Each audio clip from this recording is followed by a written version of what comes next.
Les années 1980, c'était une époque sans limite. Tout était plus grand, plus bruyant et plus audacieux.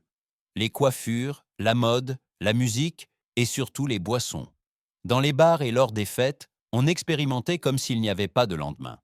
Les marques ne voulaient pas seulement vendre, elles voulaient choquer, se faire remarquer, être inoubliables. Certaines sont devenues des légendes, d'autres ont disparu sans laisser de traces.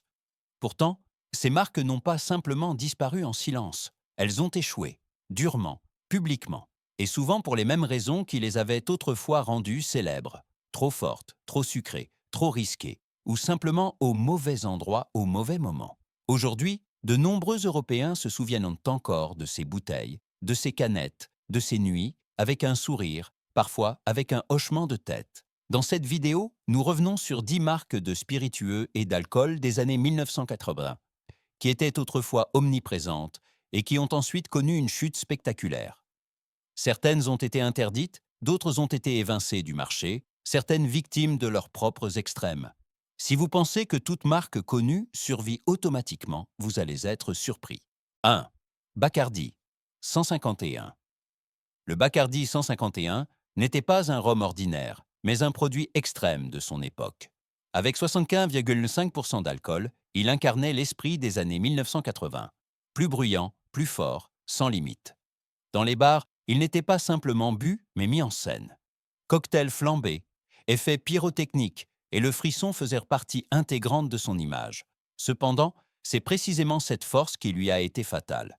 Le rhum était difficile à contrôler, dangereux à manipuler et réputé pour les accidents derrière le bar.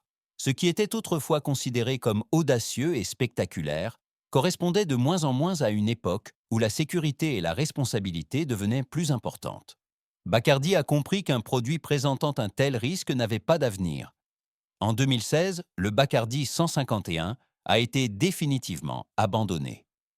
Aujourd'hui, c'est un mythe, rappelant une ère sauvage et symbolisant une époque où les marques d'alcool repoussaient délibérément les limites, et parfois bien au-delà. 2. Fours locaux, recette originale. Fours locaux n'était pas une boisson de fête ordinaire, mais un choc culturel. La version originale combinait une teneur élevée en alcool avec de la caféine et des stimulants, un mélange qui enivrait et maintenait éveillé à la fois. C'est précisément ce qui a rapidement rendu Four Loko célèbre à la fin des années 2000, en particulier en Europe. Une canette promettait une longue nuit sans fatigue et sans contrôle. Mais le succès fut court et dangereux. Beaucoup ont sous-estimé l'effet, buvant trop vite et trop, car la caféine masquait les signaux d'alerte du corps.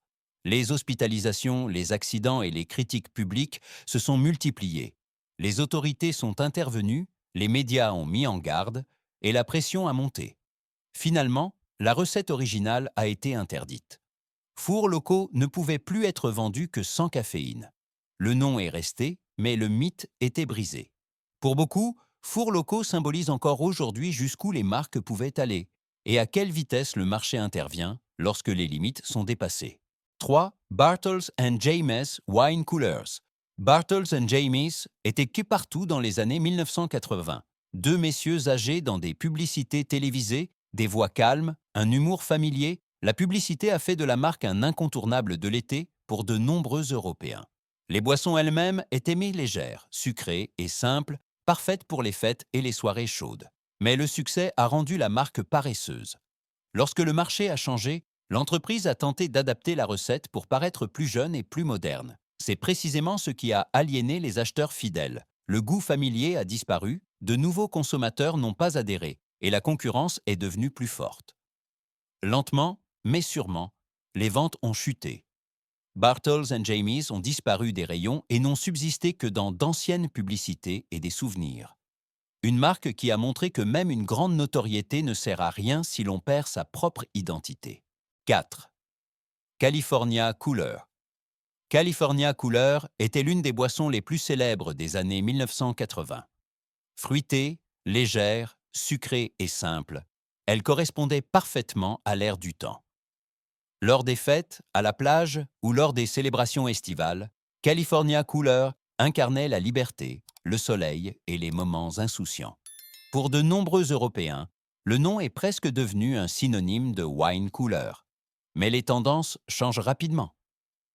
Vers la fin des années 1980, les consommateurs se sont de nouveau tournés vers le vrai vin, la bière ou de nouveaux spiritueux. Les mélanges sucrés ont soudainement semblé artificiels et interchangeables. Ce qui était autrefois moderne est devenu soudainement bon marché et dépassé. La production a été réduite, puis complètement arrêtée. California Cooler a discrètement disparu des rayons. Aujourd'hui, la marque reste un symbole d'une phase courte et intense, une boisson qui s'inscrivait parfaitement dans son époque, mais n'a pas trouvé sa place dans la suivante. 5. Bud Dry. Bud Dry est né en réponse à une brève tendance. La bière devait avoir un goût plus sec, plus clair et plus moderne. À la fin des années 1980, Bud Dry promettait une finale nette sans douceur, facile à boire et parfaite pour une dégustation rapide. Au début, le concept semblait frais, les bars l'ont inclus dans leur assortiment, la curiosité a stimulé les ventes. Mais l'effet n'a pas duré longtemps. Les consommateurs ont rapidement recherché soit plus de caractère et de goût, soit le contraire complet, des bières extrêmement légères. Bud Dry se situait exactement entre les deux et a perdu sa cible claire. Sans identité forte, les ventes ont régulièrement baissé. Finalement, Bud Dry a disparu du commerce. Il ne reste que le souvenir d'une bière qui a brièvement rencontré l'esprit de l'époque, mais n'a pas pu le retenir. Un échec silencieux dans une décennie bruyante. 6. Baileys Glide. Baileys Glide était une tentative de réinventer un classique. L'idée semblait logique. Moins d'alcool, goût plus sucré, petite bouteille, parfait pour une dégustation rapide et simple. Glide devait faire sortir le Baileys du coin douillet du salon pour l'intégrer à la consommation quotidienne moderne. Mais c'est précisément là que résidait le problème. Pour les fans de l'original, Glide était trop doux et trop insignifiant. Le caractère crémeux typique semblait dilué. En même temps, les jeunes acheteurs préféraient dans les boissons mélangées plus branchées. Baileys Glide est tombé entre toutes les cibles, sans développer sa propre identité. Après peu de temps, le produit a de nouveau disparu du marché. Aujourd'hui, Baileys Glide est un exemple du fait que même des marques fortes peuvent échouer si une simplification détruit leur essence même. 7. Ripple Wine. Ripple n'était pas un vin raffiné, mais un produit de son époque. Sucré, bon marché et légèrement pétillant, il était principalement bu par des jeunes qui voulaient quelque chose de différent des vins classiques de leurs parents. Ripple était synonyme de fête rapide, de peu de règles et d'une ivresse facile. Mais avec le changement de la culture de la boisson, c'est précisément cela qui a perdu son attrait. Les consommateurs ont commencé à préférer les vrais vins et les produits de meilleure qualité. Ripple a soudainement semblé artificiel, trop sucré et démodé. Les grands fabricants ont réorganisé leur gamme et il n'y avait plus de place pour des vins aussi bon marché. Au milieu des années 1980, Ripple a disparu des rayons. Aujourd'hui, la marque n'existe presque plus que dans les souvenirs et les vieilles publicités, comme symbole d'une ère où la quantité était plus importante que la qualité. 8. Purple Passion. Purple Passion était bruyant, flashy et sans compromis. Sa couleur violet vif, son goût extrêmement sucré et sa teneur élevée en alcool en faisaient un incontournable des fêtes déjantées des années 1980. Purple Passion n'était pas choisi pour son goût, mais pour son effet. Une canette était synonyme d'escalade rapide et de longues nuits. Mais ce sont précisément ces caractéristiques qui ont entraîné sa chute. Les préoccupations sanitaires, les critiques concernant la teneur en sucre et en alcool, ainsi qu'un désir croissant de consommation plus contrôlée, ont fait chuter l'intérêt. Ce qui était autrefois considéré comme amusant a soudainement semblé imprudent et excessif. Purple Passion a été retiré du marché et a disparu du quotidien. Aujourd'hui, on s'en souvient comme du symbole d'une époque où l'excès faisait partie de l'image et où de nombreuses marques ont échoué à se réinventer à temps. 9. Matilda Bay Wine Coolers. Matilda Bay était la tentative d'un grand groupe brassicole de profiter du boom des wine coolers des années 1980. Fruitée, sucrée et facile à boire, la boisson convenait parfaitement au barbecue, aux fêtes estivales et à un public qui ne voulait pas d'alcool compliqué. Pendant un court moment, le concept a semblé fonctionner, mais le marché a été rapidement saturé. Trop de produits similaires se faisaient concurrence pour les mêmes acheteurs, tandis que le goût des consommateurs évoluait. De plus en plus de gens se tournaient à nouveau vers la bière ou le vin avec un caractère plus affirmé. Matilda Bay a perdu sa raison d'être. La marque a disparu dès la fin des années 1980. Il en reste un exemple typique de la façon dont de grands noms peuvent suivre les tendances et en sortir tout aussi rapidement. 10. White Mountain. Couleur. White Mountain Cooler a frappé en plein dans le mille auprès de nombreux fêtards au milieu des années 1980. Sucrée, fruitée et presque comme du jus à boire, la boisson s'adressait aux personnes qui trouvaient la bière trop amère et le vin trop lourd. Lors des fêtes, White Mountain semblait jeune, coloré et simple.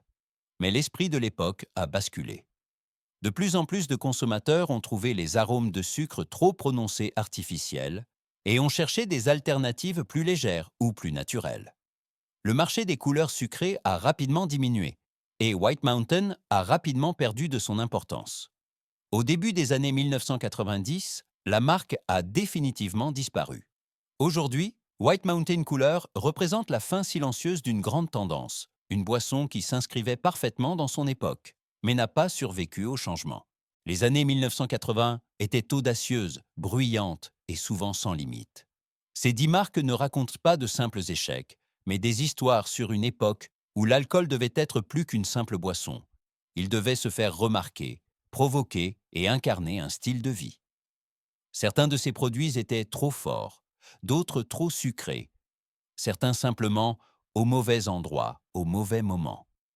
Ce qui les relie toutes, c'est le même moment, l'instant où le marché a changé, où les gens ont voulu boire différemment et où les vieilles recettes n'ont soudainement plus fonctionné.